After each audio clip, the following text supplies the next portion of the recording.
Mesdames, Messieurs, amis des journaux, bonjour et bienvenue à ce rendez-vous de l'actualité pour éclairer l'opinion publique sur les propositions parlementaires en vue d'avoir des législatives inclusives. Le régional nous indique qu'à l'Assemblée nationale, une nouvelle rencontre des députés pointe à l'horizon ce jeudi 28 mars 2019. Dynamisme Info donne la même information, mais explique que la commission des lois s'étant déclarée incompétente pour statuer en premier ressort sur les propositions en vue d'une sortie de l'impasse, trouble qu'il ne revient désormais qu'à la plénière de connaître du dossier, tout en implorant que l'esprit de sagesse prenne le pas sur le calcul politicien. Le journal de Parfait Bocor fait savoir qu'à cette tâche, les députés devront s'atteler dès ce jour pour tenter de lever ou non les obstacles pour les législatives inclusives. À la suite de cette information, le pays émergent éveille la conscience et notifie que les députés du bloc de la majorité parlementaire menacent de bloquer le processus de la loi dérogatoire au Parlement. Or, l'informateur prend la plénière de ce jeudi 28 mars 2019 comme un tournant décisif dans la crise préélectorale dans notre pays. D'une information à une autre, et le matinal touche la proposition de prolongation du mandat des députés par la Cour. Le défi d'une génération brandit que Maître Ibrahim Salami confie que c'est dangereux avant d'ajouter qu'en 2011, il s'agissait d'un report accordé à la Commission électorale nationale autonome Sénat. S'il n'y a pas de solution politique à une situation politique, on est obligé de s'en tenir aux tests. Voilà les propos tenus par Ibrahim Salami et rapportés par le Béninois libéré. De l'intervention de Maître Ibrahim Salami, la dépêche touche celle de l'agrégé de droit qui a estimé lors d'une émission télévisée qu'on ne saurait parler de blocage institutionnel à l'étape actuelle de l'impasse électorale.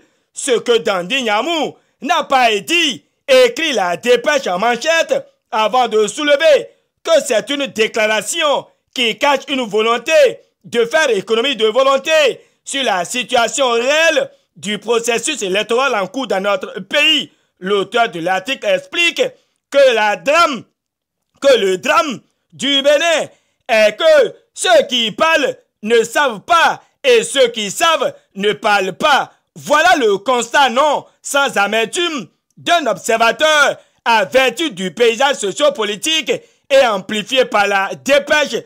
Déçu, Point Média se demande si Dandy Nyamou veut sciemment faire dandiner la loi. Le confrère indique que plusieurs arguments pèseraient en sa défaveur. C'est avec la décision de la Cour qui contredit la professeure Dandy Nyamou que le pays émergent intervient, tout en précisant que l'agrégé de droit a fait économie de vérité. Sans prendre de distance, l'Audace Info regarde le Bénin au seuil de la chapelle du requiem de sa démocratie sur l'émission 90 minutes de Canal 3 et découvre la professeure Dandy Nyamou dans un vilain rôle. Le Télégramme, pour sa part, fait une lecture de la situation sociopolitique et relate que le professeur Ibrahim Salami rejoint sa collègue Dandy Nyamou et contredit le professeur Joël Aïvo. Des analyses de Dandy Nyamou passant par celle de Frédéric Joël Aïvo, sans oublier les interventions de Ibrahim Salami et de Victor Tokpanou. Matin Libre cogite sur l'arbitrage de la Cour dans la crise préélectorale et n'y voit que la guerre des écoles de sachants. Le même quotidien clame qu'au regard de l'enlisement de la crise préélectorale, Candide Zanaï rend responsable Patrice Talon et le bloc de la majorité parlementaire. Le pays émergent rallonge que Candide Zanaï murmure que ce qui se passe au Bénin, où le pouvoir refuse de délivrer le récépissé au parti de l'opposition, n'est rien d'autre qu'une délinquance administrative au sommet de l'État. Le confrère fait savoir que l'opposition invite le peuple béninois à prendre ses responsabilités, à prendre le pouvoir par la rue.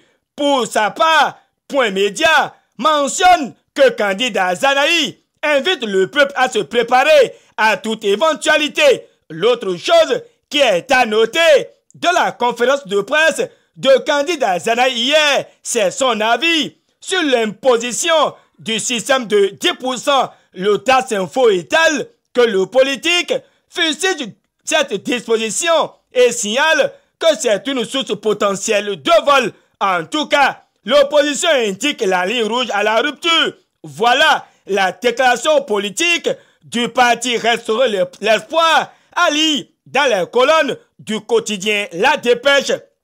Des actualités politiques, jetons un regard sur les grandes lignes abordées hier en Conseil des ministres. Le Béninois libéré indexe en premier les 3 milliards sur la tête de Maître Abou Seydou avant d'indexer la construction de nouveaux hôpitaux et la nomination des membres du Conseil national d'éducation CNE. La nation aborde la dernière ligne et clarifie aussi que les membres du Conseil national de l'éducation sont connus, avec à leur tête Noël Bagidi selon le matinal, mais plus précis, le télégramme donne lecture de l'intégralité du compte rendu du conclave hebdomadaire. C'est avec une information relative à la fiscalité au Bénin qu'au quotidien d'Abarou nous tient en haleine pour l'imprimer. C'est la bête noire des artisans qui ne maîtrisent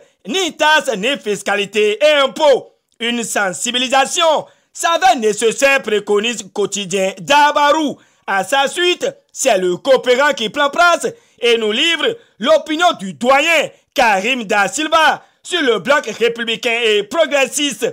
Pour lui, ces deux blocs, c'est 195 anciens partis, dont des opposants d'hier et certainement encore de demain. Suivant le coopérant, le doyen relève que cette réforme du système partisan a des mérites au profit du peuple. Mieux, elle vient mettre fin au marchandage et encaissement silencieux. Terminons cette revue de presse avec le télégramme qui évoque la nouvelle forme d'arnaque démasquée. Mais les policiers du 7e arrondissement de Cotonou ont déjà réussi à mettre la main sur 2 escrocs.